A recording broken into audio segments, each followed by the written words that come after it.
إن الحمد لله نحمده ونستعينه ونستغفره ونعوذ بالله من شرور أنفسنا ومن سيئات أعمالنا من يهده الله فلا مضل له ومن يضلل فلا هادي له أشهد أن لا إله إلا الله وحده لا شريك له وأشهد أن محمدا عبده ورسوله يا أيها الذين آمنوا اتقوا الله حق تقاته ولا تموتن إلا وأنتم مسلمون وبعد فإن أصدق الحديث كتاب الله وخير الهدي هدي محمد صلى الله عليه وسلم وشر الأمور محدثاتها وكل محدثة بدعة وكل بدعة ضلالة ربي زدني علما ربي زدني علما ربي زدني علما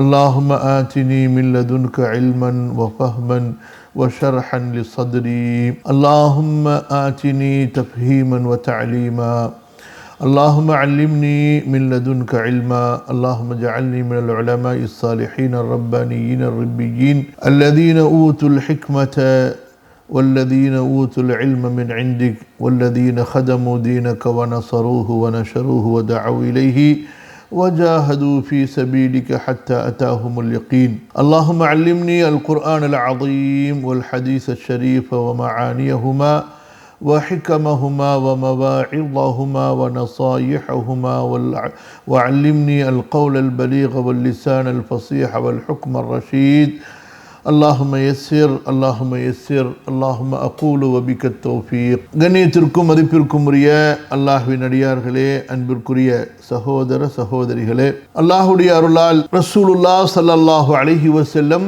அவர்களை பற்றி இந்த ஷிஃபா நூல் வாயிலாக நாம் அறிந்து கொண்டிருக்கிறோம்.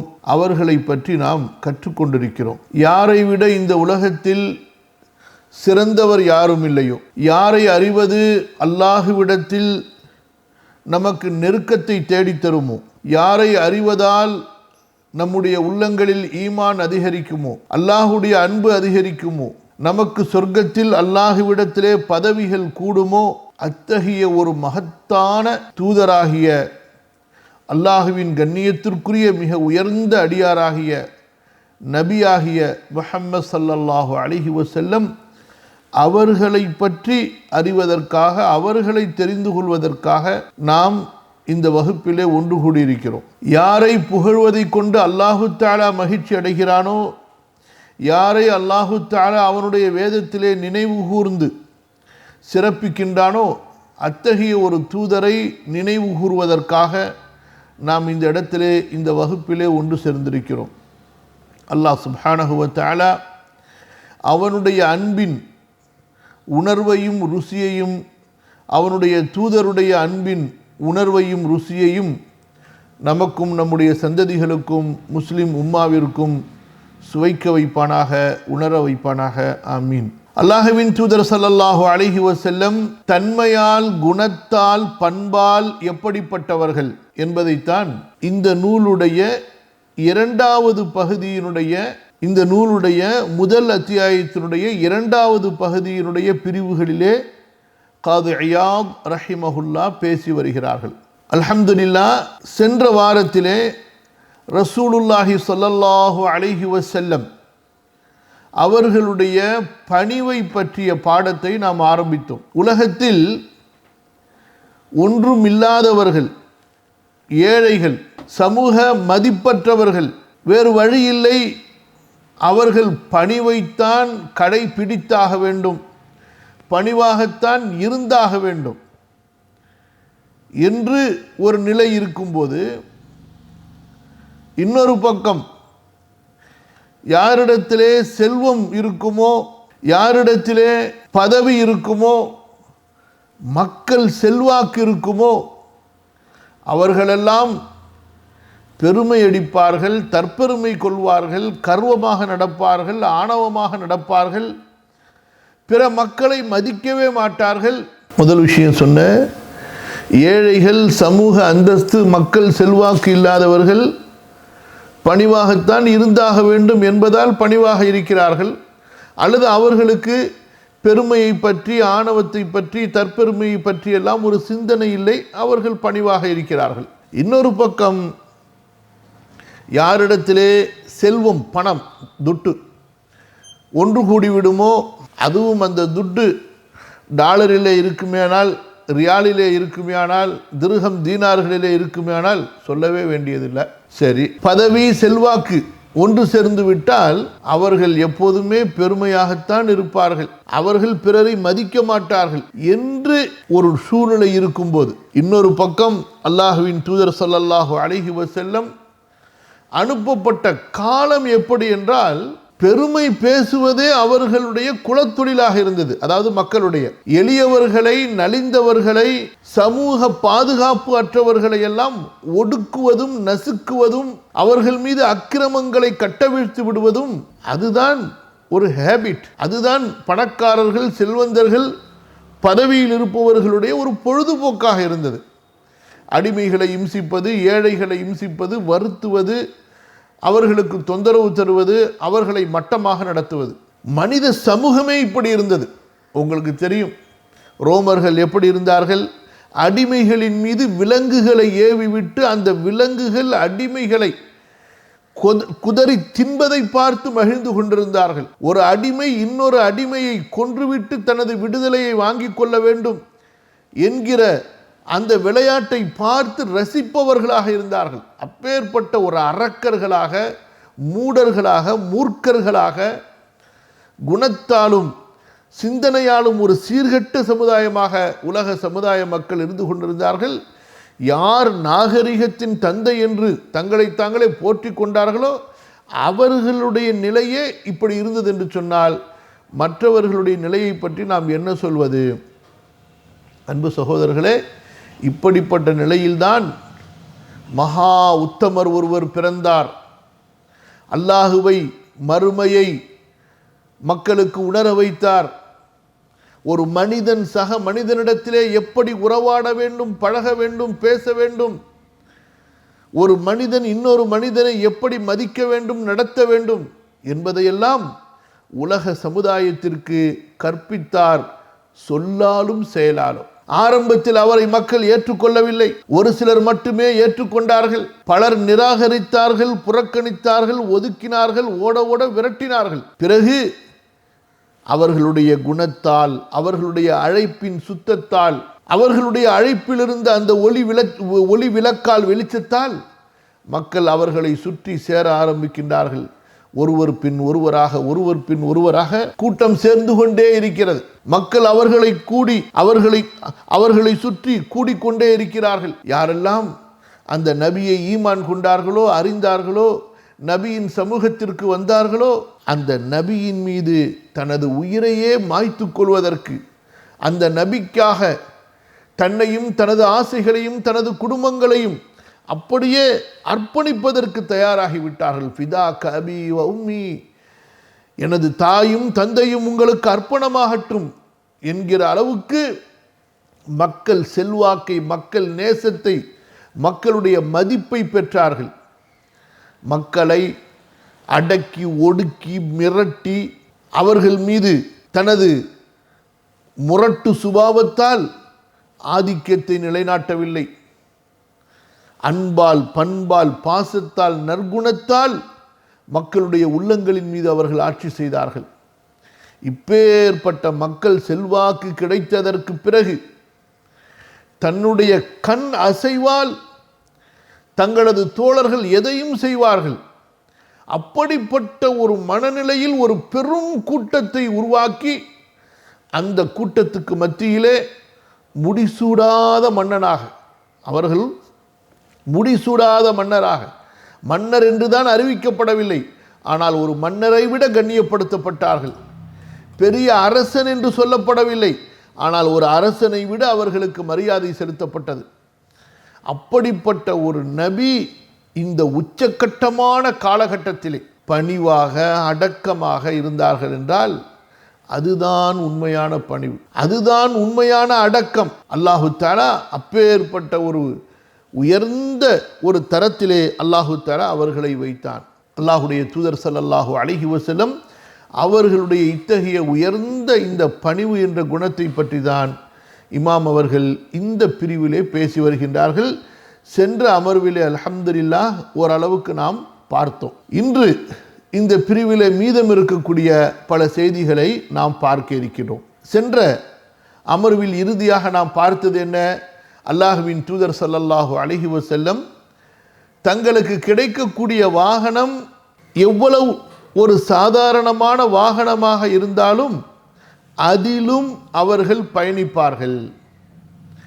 தான் ஒரு நபி ரசூல், எனக்கு இப்படிப்பட்ட ஒரு வாகனம்தான் வேண்டும் என்று அவர்கள் தனக்காக ஒரு பெருமையை வைத்து கொள்ள மாட்டார்கள். அல்லாஹ்வின் தூதர் ஸல்லல்லாஹு அலைஹி வஸல்லம் கழுதையின் மீதும் சவாரி செய்து செல்வார்கள். அந்த கழுதைக்கு போடப்பட்டிருக்கக்கூடிய அதாவது கடிவாளமோ இருக்கையோ அது ஒரு முறையாக இருக்கிறதா, அது ஒரு அதாவது உயர்ந்ததாக இருக்கிறதா என்று பார்க்க மாட்டார்கள். சாதாரணமாக ஈச்ச மரத்தினுடைய அந்த நாரினால் செய்யப்பட்ட கயிறு, அதை வைத்து கழுதையை ஓட்டி செல்வார்கள். அந்த கழுதையின் மீது போடப்பட்டிருக்கக்கூடிய இருக்கை அது ஒரு பழைய துணி, அதன் மீது உட்கார்ந்து கொண்டு செல்வார்கள். இப்படியாக ரசூலுல்லாஹி ஸல்லல்லாஹு அலைஹி வஸல்லம் அவர்களுடைய பணிவு இருந்தது. அதை பற்றி தான் நம்ம நிறைய விஷயங்களை சென்ற அமர்வனுடைய இறுதி பகுதியில் பேசணும். நம்முடைய வாகனங்களில் சில நேரங்களில் சில மாற்றங்களை உண்டு பண்ணி நமக்கு நாமே இந்த பணிவை கொண்டு வர வேண்டும். இந்த நஃப்ஸை ஒரே சுகத்தில், நல்ல கவனிங்க, இதுதான் முக்கியமான பாயிண்ட். இந்த நஃப்ஸை ஒரே சுகத்தில், ஒரே இன்பத்தில், ஒரே தரத்தில் வைத்து வைத்து செல்லம் கொடுத்து தட்டி கொடுத்துக்கிட்டு இருக்கக்கூடாது. சில நேரத்தில் இதை தூக்கிட்டு போய் ஏறி போட்டு தூக்கி போட்டு சாணி மிதிக்கிற மாதிரி மிதிக்கணும். புரியுதா? அப்போ தான் இந்த நஃப்ஸு இறங்கும். இப்போ நீங்கள் ஒரே மாதிரியே இந்த நஃப்ஸை பழக்கிட்டீங்கன்னு வைத்துக்கொள்ளுங்க, கடைசியில் இந்த நஃப்ஸு இறங்குமா? இறங்காது. அதுக்கு மேலே ஏற தான் பார்க்கும். அப்பப்போ இந்த நஃப்ஸை கொஞ்சம் கீழே இறக்கி கொண்டு வந்து 2 மிதி, சாட்டையால் 2 அடி அடித்து பார்த்துக்க. அல்லாஹு தாலாவிடத்தில் மறுமையில் உனக்கு கண்ணியம் கிடைக்கணும். இந்த உலக கண்ணியத்தை கொண்டு மயங்கி விடாதே, ஏமாந்து விடாதே, இந்த உலக சுகத்தில் மூழ்கி விடாதே என்று இதுக்கு நாம் உணர்வு கொடுத்து கொண்டே இருக்க வேண்டும், புரிய வைத்து கொண்டே இருக்க வேண்டும். இப்போ இன்றைய பகுதிக்குள்ளார செல்வோம் இன்ஷா அல்லாஹ். قال وكان يدعى الى خبز الشعير والإهالة السنخة فيجيب. நாம் என்ன செய்வோம்? நம்மை விருந்துக்கு கூப்பிட்டா அந்த விருந்து வைத்திருக்கக்கூடிய இடம் நமக்கு தகுந்த இடமா, கண்ணியமான இடமா? கண்ணியம்னா இவருக்கு தகுந்த மாதிரி. கண்ணியம்னா எது? அல்லாஹுடைய கட்டளையை, ரசூலுடைய கட்டளையை ஸல்லல்லாஹு அலைஹி வஸல்லம் பின்பற்றுவது தான் கண்ணியம். இழிவு எது? பாவம் செய்வது இழிவு. அல்லாஹ்வுக்கும் அல்லாஹ்வுடைய தூதருக்கும் மாறு செய்வது இழிவு. நாம் எப்படி வைத்துக்கொண்டோம்? பணத்தை கண்ணியமாகவும், செல்வத்தை மதிப்பாகவும், உயர்ந்த வசதிகளை கௌரவமாகவும் வைத்துக்கொண்டோம். பாவம் செஞ்சாலும் பிரச்சனை கிடையாது, தப்பு செஞ்சாலும் பிரச்சனை கிடையாது. நம்மை விருந்துக்கு அழைக்கிறவன் சினிமா நடிகனாக இருந்தாலும் சரி, சினிமாவில் இன்வெஸ்ட்மெண்ட் பண்ணுறவனாக இருந்தாலும் சரி, சமூகத்தை சீர்கெடுக்கக்கூடிய எல்லா கெட்ட வியாபாரங்களையும் செய்யக்கூடிய எல்லா வியாபாரிகளுக்கு மத்தியில் ஏமாற்றக்கூடியவன், பொய், புரட்டு, பித்தலாட்டம் எல்லாவற்றை கொண்டு அறியப்பட்டவனாக இருந்தாலும் சரி, பணக்காரனா உடனே மதிக்க வேண்டியது, செல்வந்தனா உடனே மதிக்க வேண்டியது. இதுவல்ல சஹாபாக்களிடத்தில் இருந்த பழக்க வழக்கம், இதுவல்ல இஸ்லாம் சொல்லி கொடுத்த பழக்க வழக்கம். புரியுது? இன்ன அக்ரமக்கும் இன்தல்லாஹி அத்காக்கும். அப்போ இன்றைய காலத்தில் மக்கள் எப்படி என்று சொன்னால், அழைப்பவர் யார், எப்படி அழைக்கிறார், அழைத்து நமக்கு எங்கே உணவு பரிமாறப் போகிறார், அங்கே என்னென்ன உணவுகளெல்லாம் பரிமாறப்படும், என்னுடைய தரத்தை சேர்ந்த மக்கள் வருவார்களா என்றெல்லாம் பார்த்து விட்டுத்தான் ஒரு நிக்காஹுக்கு போகலாமா, ஒரு விருந்துக்கு போகலாமா, ஒரு வலிமாக்கு போகலாமா, ஒரு ஃபங்க்ஷனுக்கு போகலாமா என்று இன்று மக்கள் சொல்லாமல் முடிவு செய்து வைத்திருக்கிறார்கள். புரியுதா? இது நான் சொல்றது ஒரு பொதுவான ஒரு சூழ்நிலையை உருவாக்கி வைத்து விட்டார்கள். இல்லா மாஷா அல்லாஹ், அல்லாஹு தாலா எந்த செல்வந்தர்களுடைய உள்ளங்களை அல்லாஹ்வுடைய பயத்தை கொண்டு, தக்வாவை கொண்டு பண்படுத்தினானோ அப்படிப்பட்ட சில நன்மக்களை தவிர இருக்கிறாங்க. அந்த மாதிரியும் ரசூல் ஸல்லல்லாஹு அலைஹி வஸல்லம் எப்படி இருந்தார்கள் என்றால், விருந்துக்கு ஒருவர் அழைத்தால் அவருடைய அன்பை பார்ப்பார்களே தவிர, அவர் எத்தகைய வீட்டிலிருந்து வந்து அழைக்கிறார், அவர் எத்தகைய உணவை தனக்கு பரிமாறுவார் என்பதை பார்க்க மாட்டார்கள். இமாம் அவர்கள் சொல்கிறார்கள், கால வகான யுதுஆ இலா ஹுபுஸி ஷஈர். அனஸ் ரலியல்லாஹு அன்ஹு சொல்லுகின்றார்கள், இந்த பார்லி கோதுமை இருக்குல்ல, அந்த கோதுமையினால் செய்யப்பட்ட ரொட்டிகள் அதுதான் அந்த விருந்திலே இருக்கிறது. அன்பாக சென்று மரியாதையாக சாப்பிட்டு விட்டு அவர்களுக்கு துஆ செய்து விட்டு வாழ்த்து விட்டு வருவார்கள். அது மட்டுமா, அந்த ரொட்டிக்கு தொட்டு சாப்பிட்றதுக்கு என்ன தெரியுமா இருக்கும், இந்த ஒட்டகம், மாடுகள், அதே போல் சில ஆஸ்திரேலியா, நியூசிலாந்து அங்கேருந்து வரக்கூடிய ஆடுகளில் ஆட்டுடைய பின்கால் பகுதியினுடைய மேற்புறத்தில் அதை அறுக்கும்போது உங்களுக்கு தெரியும் கொழுப்பு ஒட்டிக்கிட்டு இருக்கும். அந்த கொழுப்பை தனியாக எடுத்து அதை உருக்கி வச்சுருப்பாங்க சாப்பிட்றதுக்காக வேண்டி. வடநாட்டுக்கு போனவங்களுக்கெல்லாம் தெரியும். அந்த கொழுப்பு அதுவும் பல நாளாக சேமித்து வைத்ததுனால அதில் ஒரு வாடை, ஒரு விதமான வாடையே வீசும், ஒரு விதமான கவிச்சு வாடை வீசும்.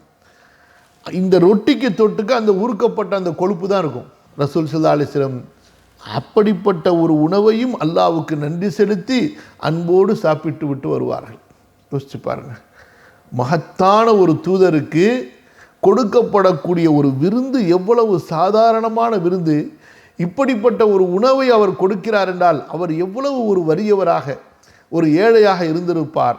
ஏனென்றால் சஹாபாக்களை பொறுத்தவரை தங்களிடத்தில் இருப்பதில் சிறந்ததை ரசூல் ஸல்லல்லாஹு அலைஹி வஸல்லம் அவர்களுக்கு கொடுக்க வேண்டும் என்று விரும்பினார்கள். அப்படி என்றால் இந்த தோழரிடத்திலே இருந்ததே இதுதான் என்றால் எந்த அளவு அல்லாஹுடைய தூதர் ஸல்லல்லாஹு அலைஹி வஸல்லம் பணிவாக அடக்கமாக இருந்திருப்பார்கள்.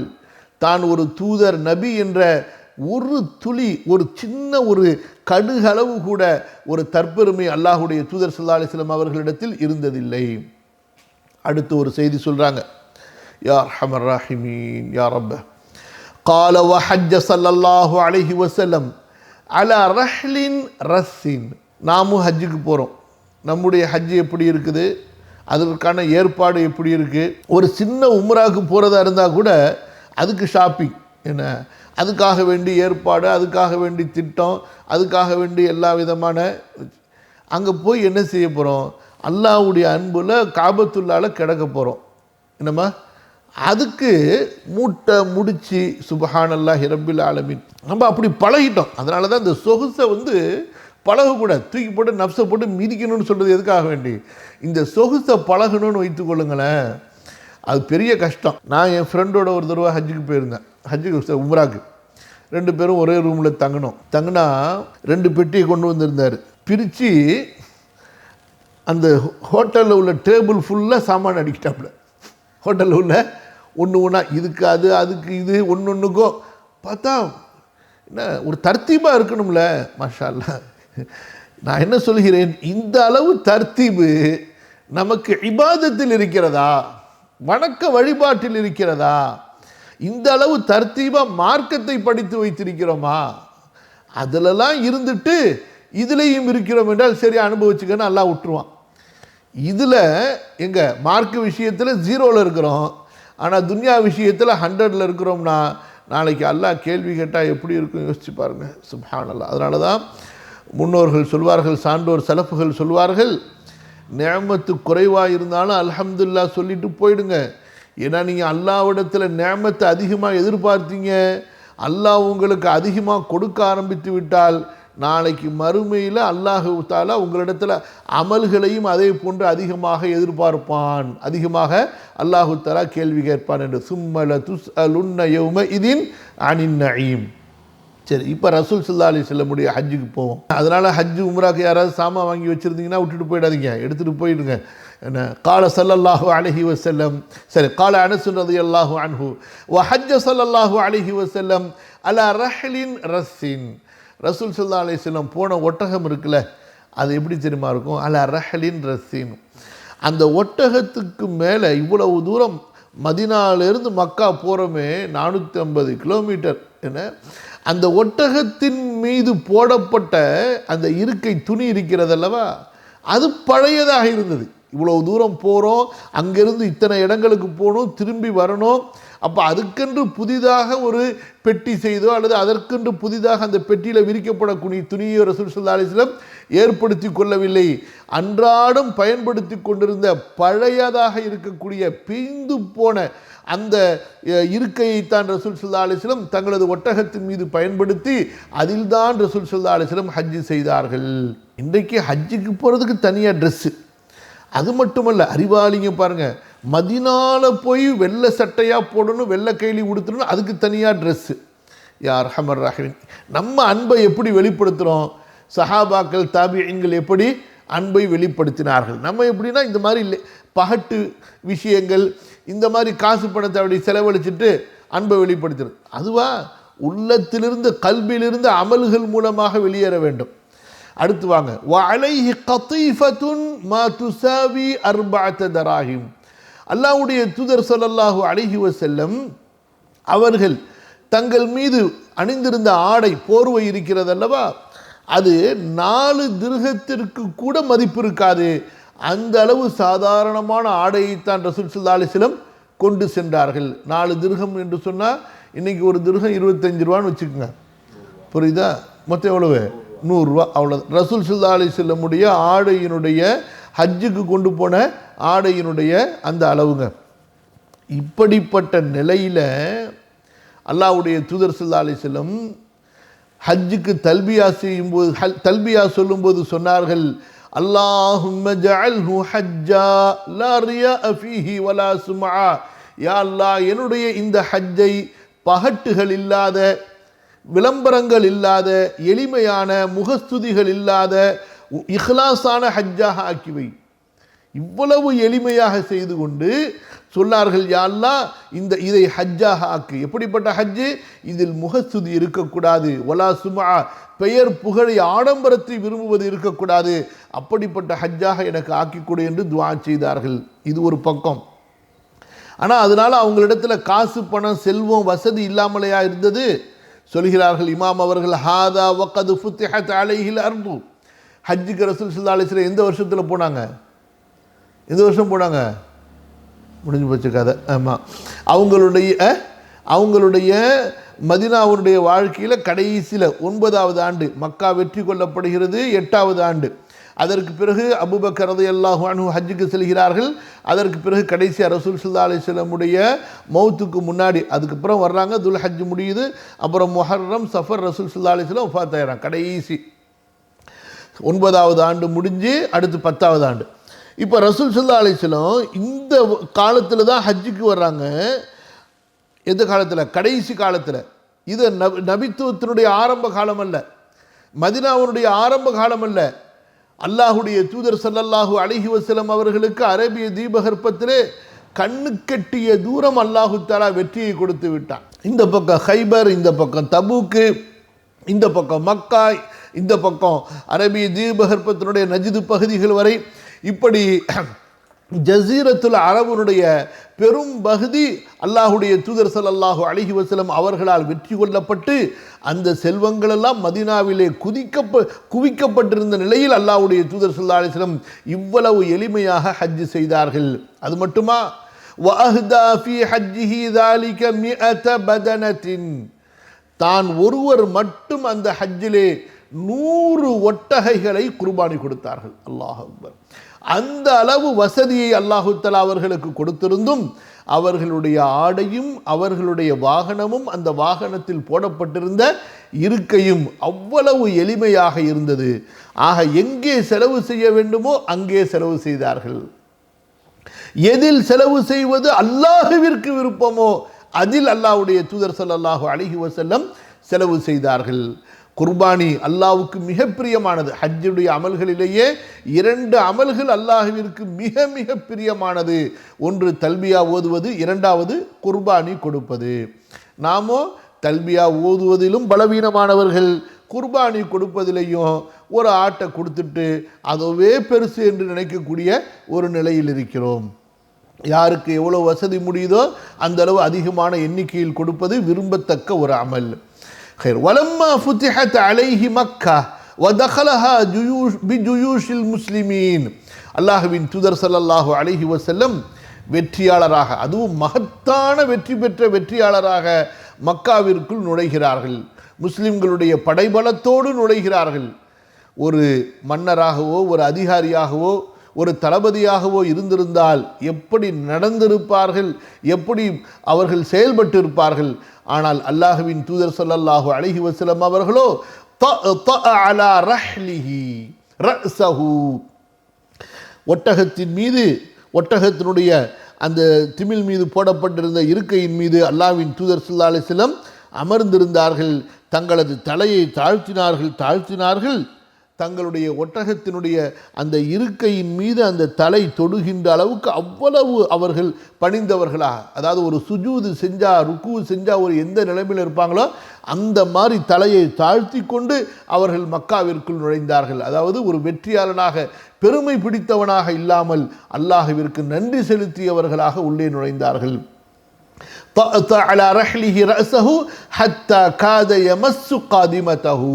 அந்த ஒட்டகத்தினுடைய கஜாவா பெட்டி 2 திமிலுக்கு நடுவில் போட்டிருப்பாங்க, அல்லது ஒரு திமில் உள்ள ஒட்டகமாக இருந்தால் அந்த திமிலோட சேர்த்து கட்டி போட்டிருப்பாங்க. அதன் மீது அவர்களுடைய தலை ஒட்டும் அளவுக்கு குனிந்து விட்டார்கள் ரசூல் ஸல்லல்லாஹு அலைஹி வஸல்லம். எதனால்? தவாதுஅன் லில்லாஹ், அல்லாஹ்விற்கு முன்னால் பணிந்த காரணத்தினால். அடுத்து ரசூலுல்லாஹி ஸல்லல்லாஹு அலைஹி வஸல்லம் அவர்களுடைய பணிவின் உச்சம், பணிவின் வெளிப்பாடு எப்படி இருந்தது?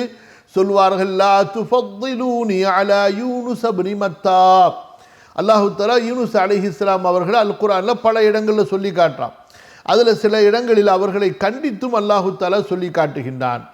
அப்படி அல்லாஹ்வினால் கண்டிக்கப்பட்ட, அல்லாஹ்வினால் திருத்தப்பட்ட ஒரு நபி யூனுஸ் அலைஹிஸ்ஸலாத்து வஸ்ஸலாம், அவரை விட என்னை சிறப்பாக மேன்மையாக பேசிவிடாதீர்கள் என்று தங்களை தாங்களே அவர்கள் தங்களது தோழர்களுக்கு மத்தியில் தாழ்த்தி கொள்வார்கள். லா துஃபத்திலூனி, என்னை மேன்மைப்படுத்தி பேசாதீர்கள் யூனுஸ் இப்னு மத்தாவை விட. மேலும் சொல்வார்கள், வலா துஃபத்திலு பைனல் அம்பியா, நபிமார்களுக்கு மத்தியிலே ஒருவரை மற்றவரை விட உயர்த்தி பேசாதீர்கள். வலா துஹய்யிரூனி அலா மூசா, மூசாவை விட நான் சிறந்தவன் என்று என்னை சொல்லிவிடாதீர்கள். அடுத்து சொன்னார்கள், வனஹ்னு அஹக்கு பிஷ்ஷக்கி மின் இப்ராஹிம் வலவ் லபிஸ்து மா லபிஸ யூசுஃப் ஃபி சிஜ்னி லஅஜப்து தாஇய.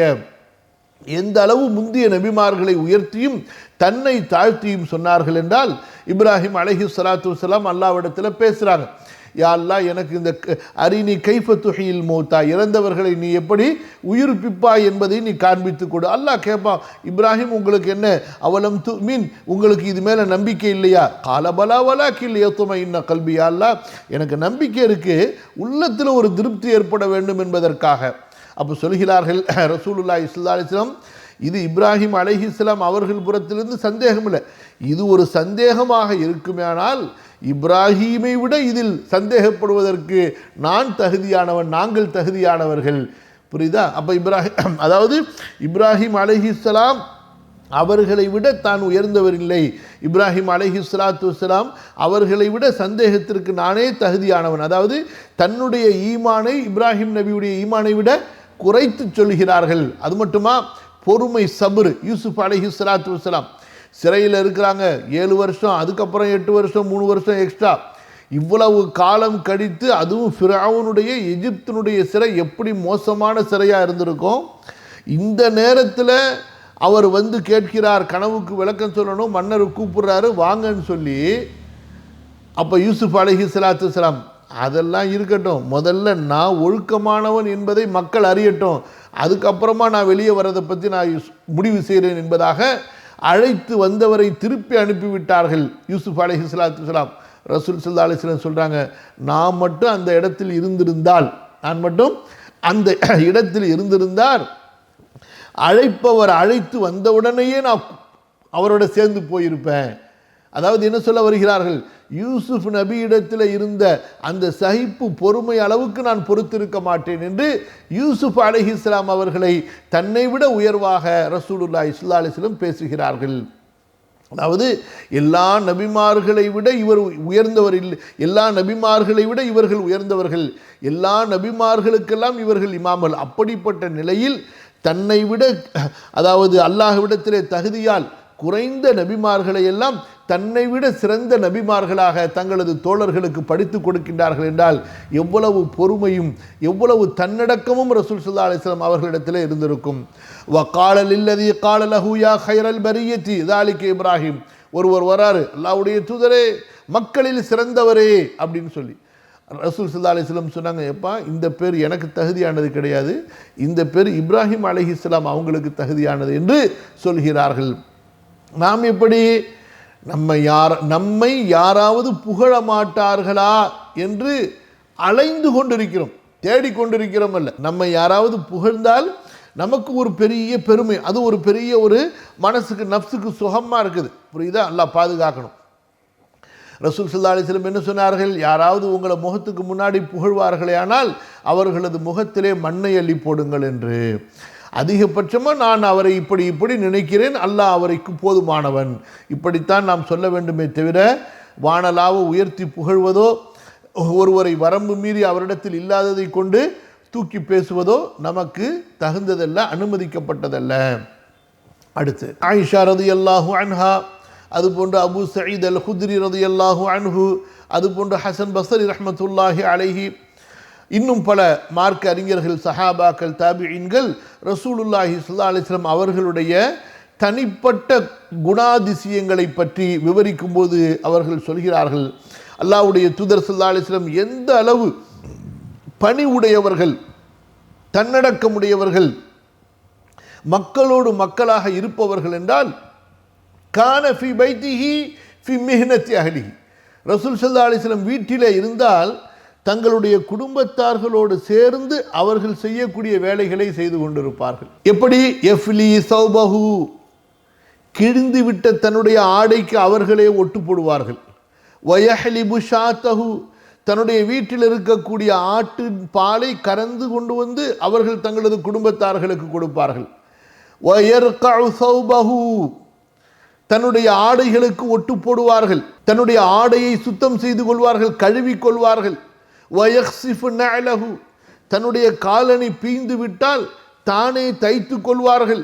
வயஹ்துமு நஃப்ஸஹு, தங்களது வேலையை தானே செய்து கொள்வார்கள்.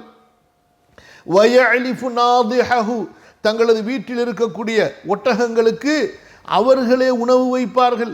வயகும்முல் பைத்த, வீட்டை கூட்டுவார்கள். வயஅகிலுல் பஈர, வீட்டில் இருக்கக்கூடிய ஒட்டகங்களை, பயணம் செய்யக்கூடிய பொதி சுமக்கக்கூடிய ஒட்டகங்களை அவர்கள் கட்டி போட்டு பராமரிப்பார்கள். வயகுலு மஅல் காதிமி, வீட்டில் இருக்கக்கூடிய பணிப்பெண், அடிமை பெண்கள் இருக்கிறார்களே, அவர்களோடு உட்கார்ந்து சாப்பிடுவார்கள். வயஜினு மஅஹா, அந்த அடிமை பெண் மாவு பிசைந்தால் அவளுக்கு உதவியாக மாவு பிசைந்து கொடுப்பார்கள். வயஹ்மிது பிதாஅதஹு மினஸ் ஸூகி, அவர்கள் கடை தெருவுக்கு சென்றால் வீட்டுக்கான சாமான்களை அவர்கள் வாங்கி அவர்களே சுமந்து வருவார்கள். இது ரசூலுல்லாஹி ஸல்லல்லாஹு அலைஹி வஸல்லம் உடைய பண்பாக இருந்தது. சுப்ஹானல்லாஹ், அல்லாஹு அக்பர். இதெல்லாம் நாம் என்ன செய்ய வேண்டும்? பழக வேண்டும். இதெல்லாம் நாம் செய்ய வேண்டும். வீட்டில் இன்றைக்கி என்ன செய்யுங்க எல்லாரும், இன்ஷா அல்லாஹ் வீட்டில் இருக்கக்கூடிய ஆண்கள்லாம் சண்டைக்கு வராதிங்க, அதாவது என்கிட்ட சண்டைக்கு வராதிங்க, நான் சொல்கிறேன். வீட்டில் இருக்கிற ஆண்கள்லாம் இன்றைக்கி என்ன செய்யுங்க, இன்ஷா அல்லாஹ் இந்த பாடம் முடித்த உடனே நேராக கிச்சனுக்கு போய் கிச்சனில் இருக்கிற பாத்திரத்தெல்லாம் கழுவி வைங்க. சரியா? நீங்கள் சொல்லுவீங்க, நாங்கள் தான் அந்த வேலையை வைக்கலையே, ஏன் நேற்று சாட்டர்டே எல்லாம் நாங்கள் அவுட்டிங்கில் போய் ரெஸ்டாரண்ட்டில் சாப்பிட்டு வந்துட்டோம் அப்படின்னு சொல்லுவீங்க. அப்படியா? பிரச்சனை இல்லை, அதுக்கு வேறு ஐடியா சொல்கிறேன். உங்கள் வீட்டில் டாய்லெட் இருக்கும்ல, இன்றைக்கு முடிவு செய்யுங்க, வீட்டில் இருக்கக்கூடிய அத்தனை டாய்லெட்டையும் நீங்கள் தான் சுத்தம் பண்ணுறீங்க, வீட்டை கூட்டுறீங்க. உங்கள் துணிமணிலாம் ட்ரெஸ்லாம் இருக்குது பார்த்தீங்களா, உங்கள் வீட்டில் 4 ஹவுஸ்மேட் இருந்தாலும் பிரச்சனை கிடையாது. அவங்களெல்லாம் இன்றைக்கி லீவ் போட்டுட்டு அனுப்பி விட்டுட்டு வீட்டில் இருக்கக்கூடிய வீட்டு துணிமணி சாமான், பெட்டு கிட்டு, பிஸ்தரு எல்லாத்தையும் நீங்களே அடுக்கி வைங்க. ஒரு நாள் செஞ்சு பாருங்களேன், இந்த நஃப்ஸு எப்படி கொஞ்சம் அடங்குதுன்னு சொல்லிட்டு அல்லாஹ் அதில் எப்படி ஒரு ஈமானிய ஒரு உணர்வு அல்லாஹ் கொடுக்குறாங்கிறத ருசிச்சு பாருங்களேன் இன்ஷா அல்லாஹ். சரியா? நம்ம என்ன நினச்சிருக்கிறோம், அதாவது இந்த வீட்டு வேலை என்பது பெண்களுக்காக நேர்ச்சை செய்து விடப்பட்ட பெண்களுக்காக நேர்ந்து விடப்பட்ட ஒரு வேலை, நம்ம எதுவுமே செஞ்சிடக்கூடாது அப்படின்னு சொல்லிட்டு நம்ம என்ன நேராக போவோம், சட்டையை கட்டுவோம், அப்படி போடுவோம், அவ்வளோதான். நமக்கு சாப்பாடு டேபிளில் இருக்கணும், சாப்பிடுவோம். அந்த சாப்பிட்ற தட்டை கூட ரொம்ப பேர் கழுவுறது கிடையாது, சரிங்களா? அதை எடுத்து வைக்கிறது கிடையாது. சாப்பிட உட்காடுறோம், வீட்டிலேருந்து மனைவி பிள்ளைங்க சாப்பாடு எடுத்துகிட்டு வராங்க, சேர்ந்து 2 சாப்பாடை கொண்டு வந்து வச்சா என்ன, எல்லாமே ராஜா மாதிரி. எப்போதுமே எப்படி நான் நினைக்கிறேன், ராஜாக்கள் கூட வீட்டில் இந்த காலத்தில் அவங்க வேலை செய்வாங்க போல இருக்குங்க.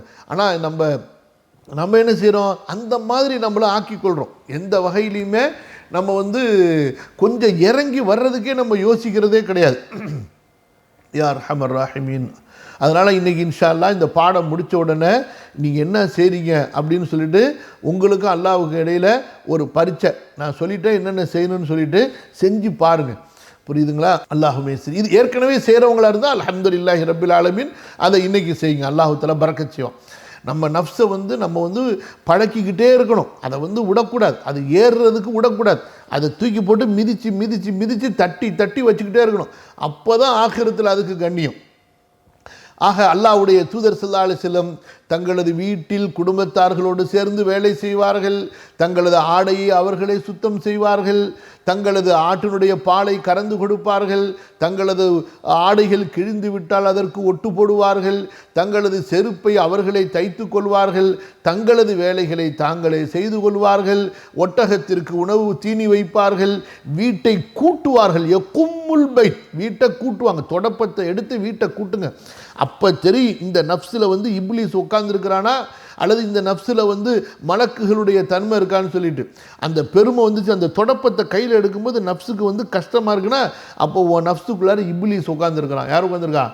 இப்லீஸ், ஷைத்தான் இப்லீஸ் உட்காந்துருக்கிறான். நீ அப்போ சுஜூது செஞ்சதெல்லாம் சும்மா டுபாக்கூர், அல்லாஹ் பாதுகாக்கணும்.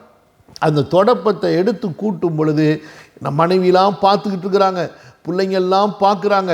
அந்த நிலையில் நீங்கள் வீட்டை கூட்டணும். அப்போ தெரியும் எப்படிப்பட்ட பணிவு நமக்கு அல்லாஹு தஆலா உள்ளத்தில் கொடுப்பான்னு சொல்லிட்டு. சுப்ஹானல்லாஹ். ரசூலுல்லாஹ் யகும்முல் பைத், அவங்க வீட்டை கூட்டுங்கன்னா மதீனாவில் உள்ள எல்லாரும், அபூபக்கர், உமர், உஸ்மான் எல்லாரும் நின்றுவாங்க வீட்டை கூட்டுறதுக்கு. ஆனால் ரசூல் ஸல்லல்லாஹு அலைஹி வஸல்லம் தங்களது வீட்டை தாங்களே கூட்டிக் கொள்வார்கள். அனஸ் இருந்தாங்க, அதே போல் ரபியா இருந்தாங்க. அஸ்ஹாபு சுஃபா 70 சஹாபாக்கள் ஆல்ரெடி தே ஆர் வெயிட்டிங் இந்த சுஃபா, இந்த செஹன் ஆஃப் மஸ்ஜிது நபவி டு டூ த ரசூல் ஸல்லல்லாஹு அலைஹி வஸல்லம் ஜாப். ரசூலை என்ன வேலை இருந்தாலும் சொல்லுங்கன்னு சொல்லிட்டு தங்களை நேர்த்தி செய்து கொண்டு 70 சஹாபாக்கள் எங்கே உட்காந்துருக்கிறாங்க? ரசூல்லாவுடைய வீட்டுடைய செவத்துக்கு இந்த பக்கம் ரைட் சைடில் உட்காந்துருக்கிறாங்க. அஸ்ஹாபு சுஃபா திண்ணையில். அல்லாஹ்வுடைய தூதர் ஸல்லல்லாஹு அலைஹி வஸல்லம் தங்களது வீட்டை தாங்களே கூட்டினார்கள். புரியுதா இல்லையா? பெண்கள் வீட்டில் உள்ளவங்க எத்தனை தடவை கூட்டுறாங்க. நீங்கள் உட்காந்து பார்த்துக்கிட்டு இருந்தீங்கல்ல, இன்னைக்கு வீட்டில் நீங்கள் கூட்டுங்க, அவங்க உட்காந்து பார்த்துக்கிட்டு இருக்கட்டும். எப்படி நம்முடைய நஃப்ஸ் இறங்குதுன்னு பாருங்கள். வயக்குலு மஅல் ஹாதிமி, தன்னுடைய வீட்டு பணிப்பெண்ணா இந்த காலத்தில் இருக்கிற அதுக்குன்னு ஹவுஸ் மேடோட போய் உட்காந்து சாப்பிட்றாதீங்க. இது ரசூல் ஸல்லல்லாஹு அலைஹி வஸல்லம் அவர்களுடைய அடிமை பெண்கள். அந்த அடிமை பெண்களோடு ரசூல் ஸல்லல்லாஹு அலைஹி வஸல்லம் உட்கார்ந்து சாப்பிடுவார்கள். வயஜினு மஅஹா, அவர்கள் மாவு பிசையும் போது அல்லாஹ்வுடைய தூதர் ஸல்லல்லாஹு அலைஹி வஸல்லம் உதவி செய்து அவர்களுக்கு மாவு குழைத்து கொடுப்பார்கள். கடைத்தெருவிலே சாமான்கள் வாங்கினால் அதை அவர்கள் சுமந்து வருவார்கள். வயஹ்மிலு அனஸ் ரலியல்லாஹு அன்ஹு சொல்லுகின்றார்கள், இன் கானத்தில் அமத்து மின் இமாயி அஹ்லில் மதீனத்தில் தஅഖுது பியதின் நபி ஸல்லல்லாஹு அலைஹி வஸல்லம் ஃபன்தன்தலிகு பிஹி ஹைது ஷாஅத் ஹத்தா யக்தி ஹாஜதஹா. மதீனாவுடைய அடிமை பெண்களில் ஒருத்தி வருவார்கள். அல்லாஹ்வுடைய தூதரின் கரத்தை பிடித்து, அல்லாஹ்வின் தூதரே, எனக்கு வேலை இருக்கிறது, என்னோடு வாருங்கள், என் வேலையை செய்து கொடுங்கள் என்று சொல்வார்கள். அல்லாஹ்வுடைய தூதர் ஸல்லல்லாஹு அலைஹி வஸல்லம் அவர்களை அழைத்து சென்று வேலை வாங்கிவிட்டு திருப்பி அனுப்புவார்கள். அந்த அளவு ரசூல் ஸல்லல்லாஹு அலைஹி வஸல்லம் மக்களுக்கு எளிமையானவர்களாக இருந்தார்கள். வதகல அலைஹி ரஜுலுன் ஃபஅஸாபத்துஹு மின் ஹைபத்திஹி ரஅதத்துன். புதுசா ஒருத்தர் வராரு, ரசூலுல்லாஹ்வை பார்த்த உடனே அல்லாஹு அக்பர், அப்பேற்பட்ட ஒரு பிரகாசமான மனிதர், தோழர்கள் சூழ்ந்திருக்க அப்பேற்பட்ட ஒரு ஒளிமயமான முகம், ஒரு இரையச்சம் மிகுந்த முகம். அந்த தோழர் பார்த்துட்டு நடுங்கி அப்படியே அவருக்கு கை கால்லாம் உதற ஆரம்பிச்சிருச்சு. அல்லாஹ்வுடைய தூதர், ஹவ்வின் அலைக், ரிலாக்ஸ், ஏன் பதறீங்க, ஏன் பயப்படுறீங்க, அமைதி. நான் ஒரு அரசன் இல்லையே, ஃபைன்னி லஸ்து பிமலிக்கின், நான் ஒரு அரசன் இல்லையே. நான் யாருங்க? இந்த உப்பு கண்டை இருக்குது பாருங்கள், காஞ்சி போன இறைச்சியை காய வச்சு உப்பு போட்டு காய வச்சு சாப்பிடுவாங்க பாருங்கள், அந்த மாதிரி ஒரு குறைஷி பெண்ணுங்க. அந்த பெண்ணு பெத்த புள்ள தான்ப்பா நான், என்னை ஏப்பா இப்படி பார்த்து பயப்படுற, ரிலாக்ஸ் என்று அல்லாஹ்வின் தூதர் ஸல்லல்லாஹு அலைஹி வஸல்லம் அவர்கள் அந்த மனிதரை சாந்தப்படுத்தினார்கள். பாருங்க, இந்த மாதிரி நேரங்களில் மனிதர்கள் இன்னும் தங்களை கருவப்படுத்திக் கொள்ளக்கூடிய நிலையிலே அல்லாஹ்வின் தூதர் ஸல்லல்லாஹு அலைஹி வஸல்லம் அவர்கள் தங்களது தோழர்களுக்கு நிம்மதி கொடுத்தார்கள், பாதுகாப்பு கொடுத்தார்கள், அச்ச உணர்வை நீக்கினார்கள். தன்னை அவர்கள் தன்னுடைய யதார்த்த நிலையை கூறி தன்னுடைய மதிப்பை அளவு கடந்து நீங்கள் கொண்டு சென்று விடாதீர்கள் என்பதை அந்த தோழர்களுக்கு செயல் ரீதியாக புரிய வைத்தார்கள். وعن أبي هريرة رضي الله عنه دخلت السوق مع النبي صلى الله عليه وسلم فاشترى سراويل وقال للوزان زن وأرجح وذكر القصة قال فوثب إلى يد النبي صلى الله عليه وسلم يقبلها فجذب يده وقال هذه تفعله الأعاجم بملوكها ولست بملك إنما أنا رجل منكم ثم أخذ السراويل فذهبت لأحمله فقال صاحب الشيء أحق بشيئه أن يحمله. இது ஒரு முக்கியமான சம்பவம். என்ன சம்பவம் அப்படின்னு சொன்னால், இமாம் பைஹக்கி ரஹ்மத்துல்லாஹி அலைஹி பதிவு செய்கிறாங்க. அல்லாஹ்வுடைய தூதர் ஸல்லல்லாஹு அலைஹி வஸல்லம் அவர்கள் கடை வீதிக்கு போகிறாங்க இந்த பைஜாமா வாங்கிறதுக்காக வேண்டி. ரசூல் ஸல்லல்லாஹு அலைஹி வஸல்லம் சில நேரங்களில் பைஜாமாக்கள் அணிந்திருந்ததாகவும் பார்க்குறோம். குறிப்பாக இரவு நேரங்களில் கைலியை விட பைஜாமா அணிந்து தூங்குறது இருக்குது, அது நம்முடைய அவுரத்துகள் வெளிப்படாமல் இருப்பதற்கு அது ஒரு பாதுகாப்பு. அல்லாஹ்வுடைய தூதர் ஸல்லல்லாஹு அலைஹி வஸல்லம் அந்த திருகங்களை கொண்டு போகிறாங்க. திருகங்களை கடை வீதிகளில் அந்த எவ்வளவு அதனுடைய வெயிட், வெள்ளியினுடைய வெயிட் என்ன, அதுக்கு தகுந்த மாதிரி அதுக்கு மதிப்பு. ஸோ அந்த திருகத்தை நிறுப்பதற்காக வேண்டி கடை தெருவுகளில் சில பேர் இருப்பாங்க. அவர்கிட்ட நிற்கும் பொழுது அந்த ரசூல் ஸல்லல்லாஹு அலைஹி வஸல்லம் சொல்கிறாங்க, எப்போ கரெக்டான அளவில் நிற்பா அப்படிங்கிறாங்க, கூட்டாமல் குறைக்காமல் சரியான முறையில் கவனமாக நிற்பா அப்படிங்கிறாங்க. அந்த திர்ஹம் தீனார்களை நிறுத்து கொடுக்குறவர் பார்த்துட்டு, என்ன இவ்வளவு அழகாக ஜின் வ அர்ஜஹ் அப்படின்னு பேசுகிறீங்களே, இப்படிப்பட்ட ஒரு சொல்ல நாங்கள் யார்கிட்டையுமே கேள்விப்பட்டதில்லையே, நீங்கள் யார் அப்படின்னு கேட்குறாப்புல. யார்? மதீனாவில் இருந்துக்கிட்டு. அப்போ அபூ ஹுரைரா ரலியல்லாஹு அன்ஹு சொல்கிறாங்க, என்னப்பா நீனு நபியே தெரியாமல் இருக்கிற நீனு. அவர் கேட்குறாரு, இவங்க தான் ரசூலுல்லாஹ் அப்படின்னு சொல்லிட்டு அப்படின்னு சொல்லிட்டு ஆச்சரியப்பட்டு ரசூல் ஸல்லல்லாஹு அலைஹி வஸல்லம் உடைய கையை பிடிச்சி முத்தம் கொடுக்க போகிறாங்க.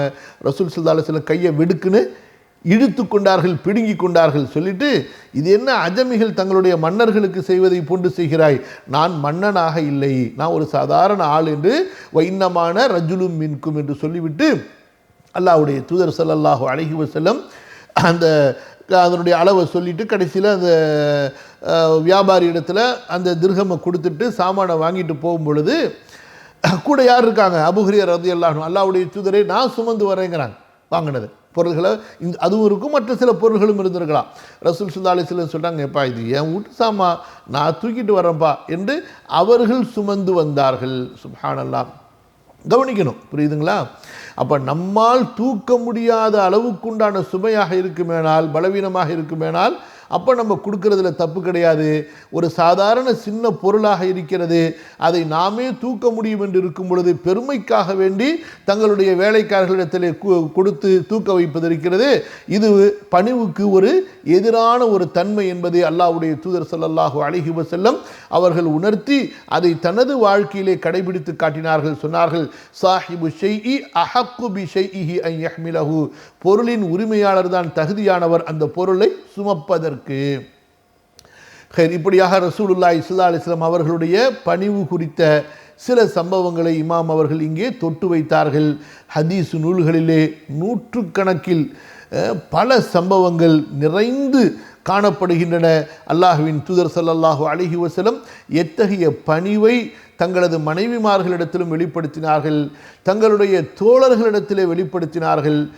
அதாவது பழகிய தோழர்கள் மட்டுமல்ல, புதிதாக வந்த தோழர்களிடத்திலும், அதுபோன்று சமூகத்திலே மெலிந்தவர்களாக, நலிந்தவர்களாக, மக்களால் கைவிடப்பட்டவர்களாக, மக்களால் புறக்கணிக்கப்பட்டவர்களாக, மக்களால் கண்டுகொள்ளப்படாதவர்களாக இருந்த அந்த தட்டு மக்களிடத்திலும் அல்லாஹ்வின் தூதர் ஸல்லல்லாஹு அலைஹி வஸல்லம் எவ்வளவு மென்மையாக, அன்பாக, பணிவாக, தன்னடக்கமாக நடந்து கொண்டார்கள் என்ற சம்பவங்கள் ஹதீஸ் நூல்களிலே நிறைந்து கிடக்கின்றன. இன்ஷா அல்லாஹ் படித்து பாருங்கள், அது சம்பந்தமாக ஆய்வு செய்யுங்கள்.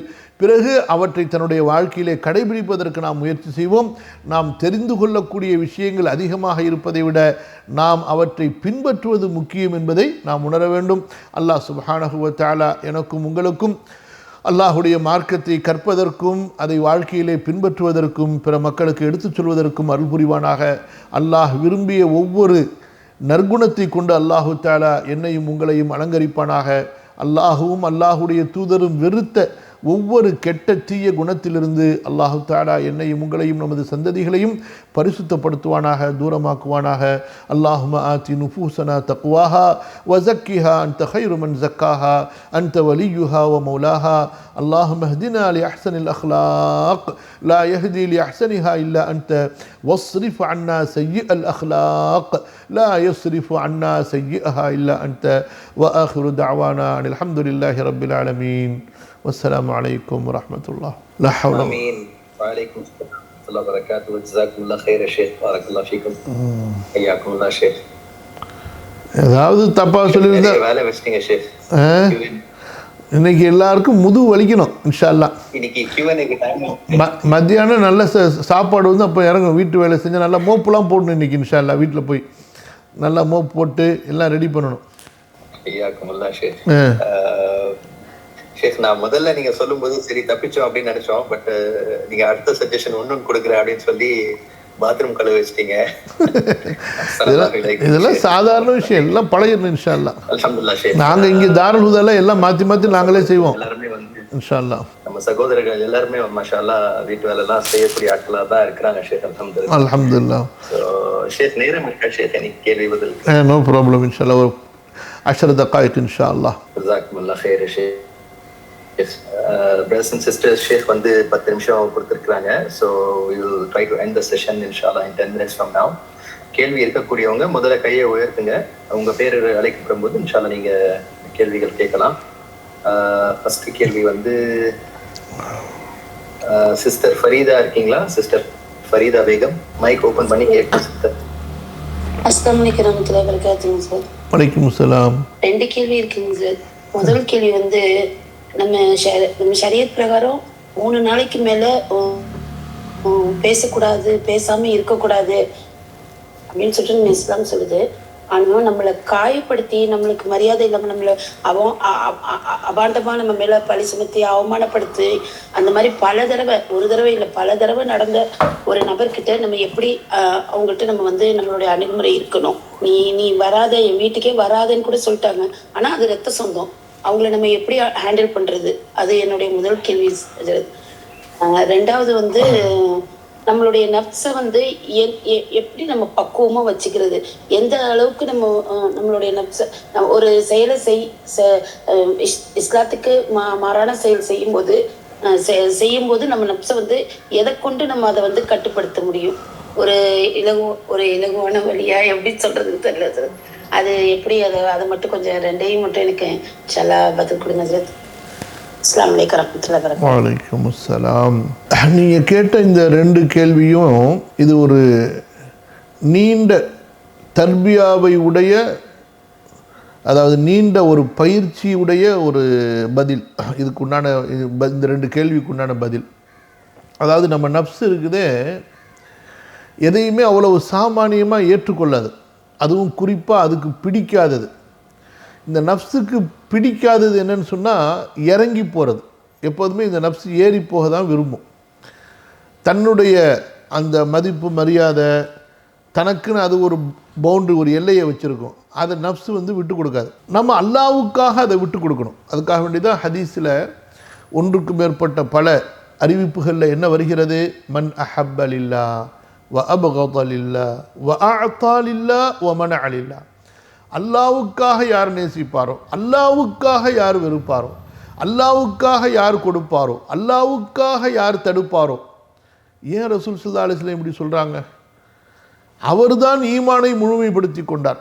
அதே போல் நாளைக்கு மறுமையில் அல்லாஹ்வுடைய நிழல் பெறக்கூடிய அடியார்களில் ஒரு கூட்டம் யார்? அல்லாவுக்காக ஒன்று சேர்ந்தார்கள், அல்லாவுக்காக பிரிந்தார்கள். அதே போல் எனக்காக நேசித்தவர்கள் எங்கே, எனக்காக ஒன்று கூடியவர்கள் எங்கே என்று அல்லாஹ் கேட்பான். அப்போ நம்முடைய விருப்பு வெறுப்பை தூக்கி எறிந்துவிட்டு அல்லாஹ் சொன்னான் என்பதற்காக வேண்டி அதை நாம் ஏற்றுக்கொள்வது, அதை நாம் செய்வது, அதையே நாம் விருப்பமாக எடுத்துக்கொள்வது, இதுக்கு ஒரு தனி ஒரு முயற்சி தர்பியா நமக்கு தேவை. அது கொஞ்சம் கொஞ்சமாக வரும். என்ன செய்யணும் அதுக்கு? வகாலிஃபின் நஃப்ஸ வஷ்ஷைத்தான ஃபஅஸிஹிமா வஇன்ஹுமா மஹதா கன்னுஸ்ஹ ஃபத்தஹிமி. உன் நஃப்ஸுக்கும் ஷைத்தானுக்கும் மாறு செய்து கொண்டே இரு. அவர்கள் சொல்வது நல்லதை போன்று உனக்கு தெரிந்தாலும் அதை நீ சந்தேக பார்வையால் பார்த்துக்கொள். என்ன, வெளியில் நல்லது மாதிரி தெரியலாம், அதில் ஒரு ஏதாவது பிரச்சனை இருக்கலாம். ஸோ அதனால் நீங்கள் என்ன செய்யுங்க, இன்ஷா அல்லாஹ், முதல்ல இப்போ ஒருத்தர் உங்களை வர வேணான்னு சொன்னாங்களா, அல்லது உங்களோட பேச விரும்பலைங்கிறாங்களா, இரத்த உறவு, ஒரு நாள் விட்டுருங்க, 2 நாள் விட்டுருங்க. 3ஆவது நாள் நீங்கள் அவருக்கு ஃபோன் செய்யுங்க. அவங்க வீடு பக்கத்தில் இருந்தால் நேராக ஏதாவது அன்பளிப்புகளை வாங்கி கொண்டு போய் கதவை தட்டி சலாம் சொல்லி உள்ளார போங்க. கொஞ்சம் நேரம் உட்காருங்க, விசாரிங்க.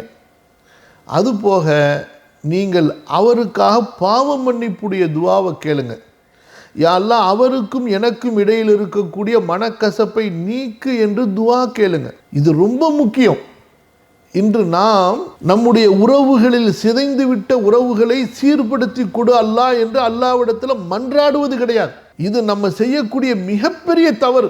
கணவன் மனைவிக்காக வேண்டி அல்லாஹ்விடத்தில் துவா செய்கிறது, மனைவி கணவனுக்காக, பிள்ளைகளுக்காக பெற்றோர், பெற்றோருக்காக பிள்ளைகள், சகோதரர்கள் சகோதரர்களுக்காக, இது நம்ம துவா செய்யணும். உறவுகள், ஒரு உறவோட உங்களுக்கு சண்டை ஏற்பட்டுட்டா முதல்ல அல்லாஹ்விடத்தில் போய் நீங்கள் ஏதோ தப்பு செஞ்சுருக்கிறீங்க, அதுக்காக வேண்டி அல்லாஹ்விடத்தில் இஸ்திக்ஃபார் செய்யுங்க. ஏன் எனக்கு இந்த உறவில் பிரச்சனை ஏற்பட்டுச்சு, யா அல்லாஹ் எனக்கும் என்னுடைய சகோதரர்களுக்கும் இடையில் இருக்கக்கூடிய மனக்கசப்பை நீக்கு என்று அல்லாஹ்விடத்தில் அழுது கேளுங்க, சதக்கா கொடுத்து கேளுங்க.